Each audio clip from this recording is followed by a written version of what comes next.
So at Beebop, we have the mission to connect consumer electrical devices into the energy system. And for that, consumers can save up to 50% of their energy costs.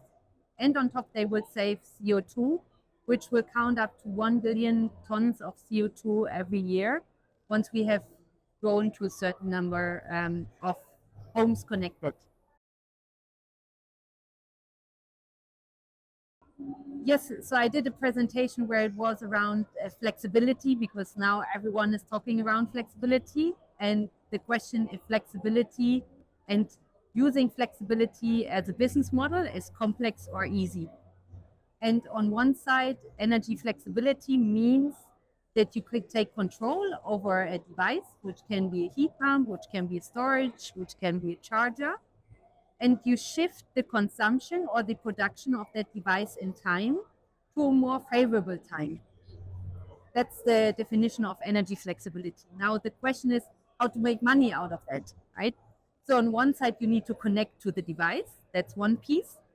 On the other side, you need to know how the device would normally behave and what it's normally doing. Let's say the heat pump in your home or the storage system with your solar system at home. And then you have to aggregate thousands of these assets into one unit and bring them into trading markets. And traders are just used to deal with one huge unit. It can be a gas power station, can be a hydro power station, for example, but they are not used to deal with many thousand single units. And this is what Beebop is also doing. We are aggregating together these single units into one entity. And this one entity is then presented into the trading force to be used like a normal power station. And this is called a virtual power plant.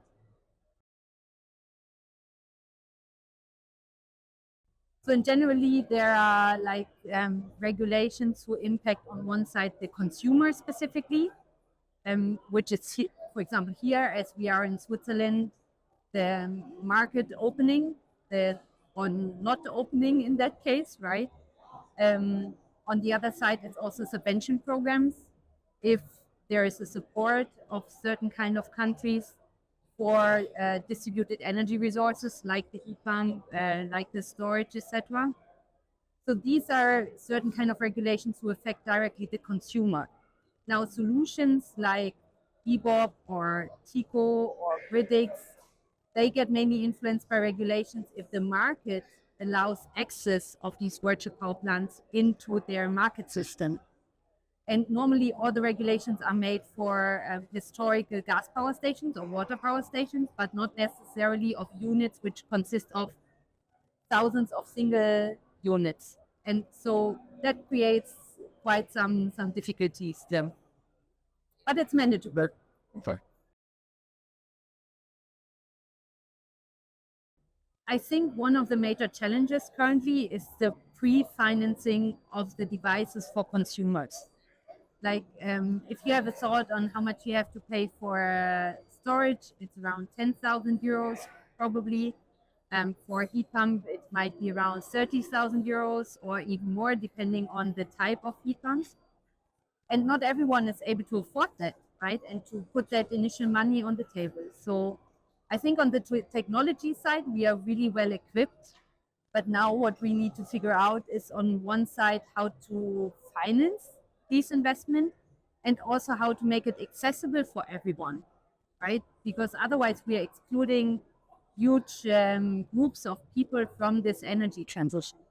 And the last one is now on how to execute everything efficiently, because installers are a rare resource. For example, I had to wait 9 months to get a heat pump installed, and not because of the unit, but just there is no resource to come and install it at my home. And so we need to figure out on how to make that execution as efficient as possible.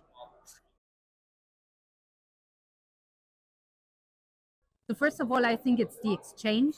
It's the exchange within the industry. It's also updating yourself about developments, also where like competitors, but also potential partners are going to, what their focus is. But then also building up, especially partnerships, to get this task of the energy transition done together. because I think none of us will make it by themselves. We will only be able to do it all together.